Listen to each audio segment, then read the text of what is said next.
Hey guys, it's Adam here from Dpadnews TV, and for today's video we have episode number 5 for the Armories. And we're going to be looking at the M16. So the M16, of course, is the first assault rifle available to you in the game. And to be quite honest, for any past users of the Call of Duty franchise, you'll know that the M16 was actually a really powerful gun. And in this version of the game, it was quite nerfed in its abilities to get a lot of kills. And that, some people will argue that that's partially because stopping power was taken out of the game. But I still think that in this version of the game, it was cut down a little bit on its own, regardless of stopping power or not. And as you can see there, I got my ass kicked using this at the start. So right here I am using a red dot scope sight, whatever you want to call it, the red dot, and with an extended mag. So nothing really too fancy. You know, just a general setup that most people would probably run with. You know what, to be completely honest with you, I do not like the red dot on this. I don't know why. Playing with it throughout this entire match, it didn't really flow with me. I mean, the M16 is designed to be a long-range weapon, and really, if you can use it at long ranges, it's extremely accurate, and that's what you got to keep in mind here. This is a very accurate weapon, so you know, at long distances, you're supposed to be able to shoot people in the head, and that ultimately would make this a very effective weapon. So there's something to keep in mind too, that, you know, this is virtually supposed to be at long ranges. You're not supposed to be taking on people at close range, like, you know, right there, for instance. You know, that guy using the shotgun definitely had an advantage over me using an M16.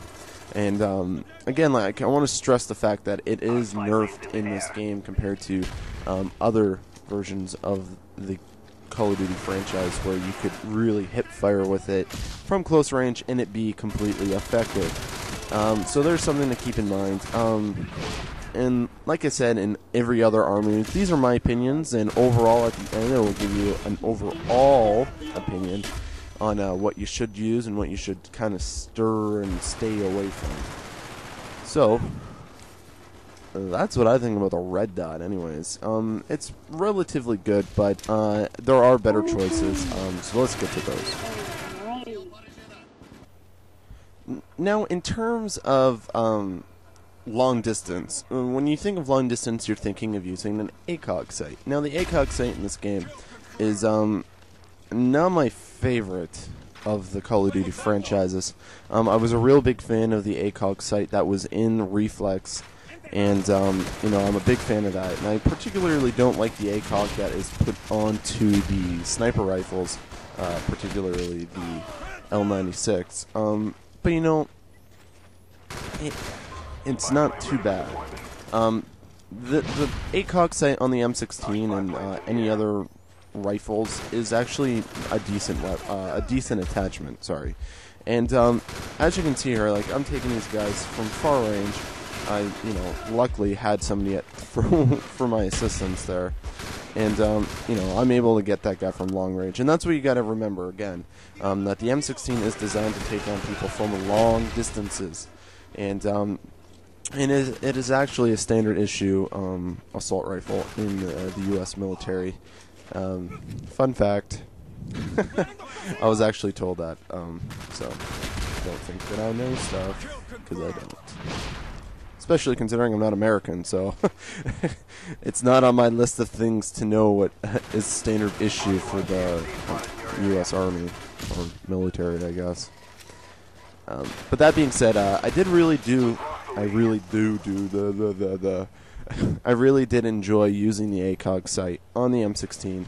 I do particularly like using it on the 360 version of the game. But it is it is an effective, it gives you that added accuracy, which is good if you're not a fan of the iron sights on the weapon. And for me, the iron sights vary from game to game, really. And, but, like I stated before, the M16 is very long range, and the ACOG really complements that on this gun. So there's something to keep in mind. So I do highly recommend using the M16 with an ACOG scope. So moving on, I'm kind of doing this in a different type of order here. I don't really know why, but this one here is a M16 with a dual mag, I believe, and I love doing that. I love throwing stuns at people in second chance and killing them. There's really nothing better. I think I'm going to make a montage of that because I do it all the time. And so yeah, that was a lot of fun. Actually, the guy that I killed there was the Terabad from Michael's video that he posted up on, or that we posted up on Friday. And if you haven't checked that out, it's really funny. You guys should really go check that out. I'll put a link in the description so that way you can go check that out. It's a lot of fun. And so here we go with the M16 silenced. And, you know, this was very effective. As you can see, I have a kind of 7 kill streak there. And unfortunately, I couldn't show you the 6 kills or the 5 kills before that. Because I wasn't recording. I was doing really, really well, and I'm like, oh my god, I'm doing so good. And sure enough, I didn't press the record button, and I was like, you bastard. But the M16 with the silencer is actually fairly good. I wasn't expecting that, to be honest. I'm usually not a fan of the silencer on the M16. Actually, if you really want an interesting mix-up, try using the M16 with Warlord with a silencer and the ACOG scope, and it's actually pretty good. I didn't do it in here just for the matter of time's sake, but it's an interesting mix, and if you're looking for something with range and to stay quiet, I'd highly recommend using that. It's really good. So of course the silencer adds that added silence to the weapon, and does still provide you with a good amount of range. It does kind of take away from some of that range, but you know, you compensate with the silence. So with this setup here, I actually did really like it. This is the master key, and for anybody who doesn't know, the master key is a attachment shotgun attachment that you can put on assault rifles, and I really did like it. Of course, I haven't been stressing it enough. Obviously, the M16 is a long-range gun, and when you get into those close quarter combinations, you know, if this guy was paying attention from behind, you know, I would have been in kind of a pickle scenario there. And I really like the master key on the M16. It gives you that sort of advantage from close range, as well as giving you that advantage from far. You know, for example, like that was a perfect combination. You had the close range up in the barracks there, and then you come down here, and you know, I got him from long range. So it's a really good combination. I highly recommend using this setup. So there's something to also keep in mind. So we started with the mediocre, and we went from, you know, mediocre to really good in my high recommendations. And these last two are the ones that you should just stay far away from. So firstly, there's only 2 attachments left. So here's the first one, and it is the infrared scope. And you know, I like the infrared scope for snipers. I absolutely hate it for everything else. It just takes away all the accuracy that the M16 brings, and really just kind of cuts it down. You can see, like the thing with the infrared scope is that you're able to see a lot better. Like you're able to see your targets better.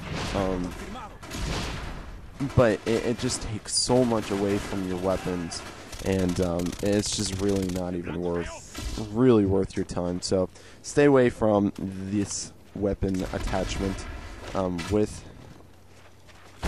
the infrared scope. So stay away from that.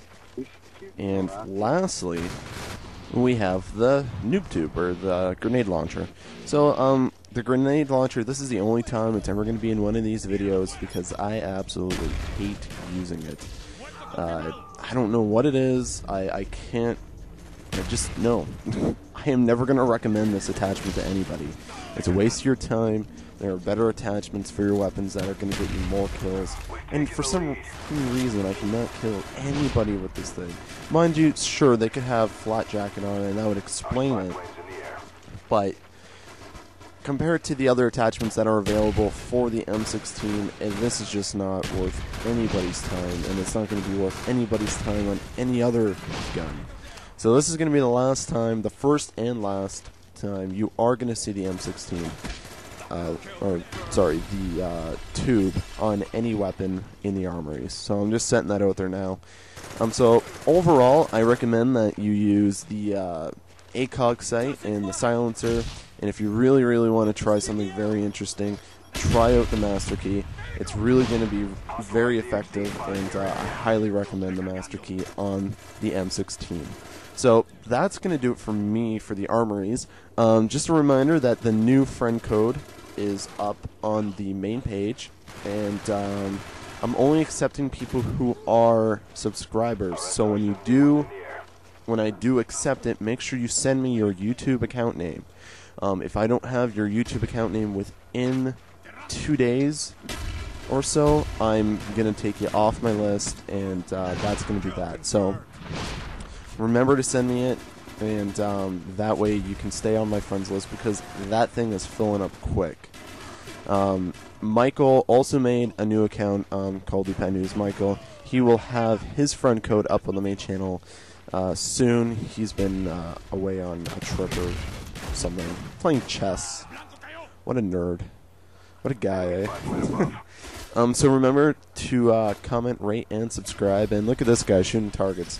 This is how I'm going to finish the video, so enjoy it. And just remember, once again, rate, comment, subscribe. If you know anybody who's going to like us, send them our way. Anyways, guys, that's going to do it for me for today. I am Adam for Dpadnews TV, and I shall see you tomorrow.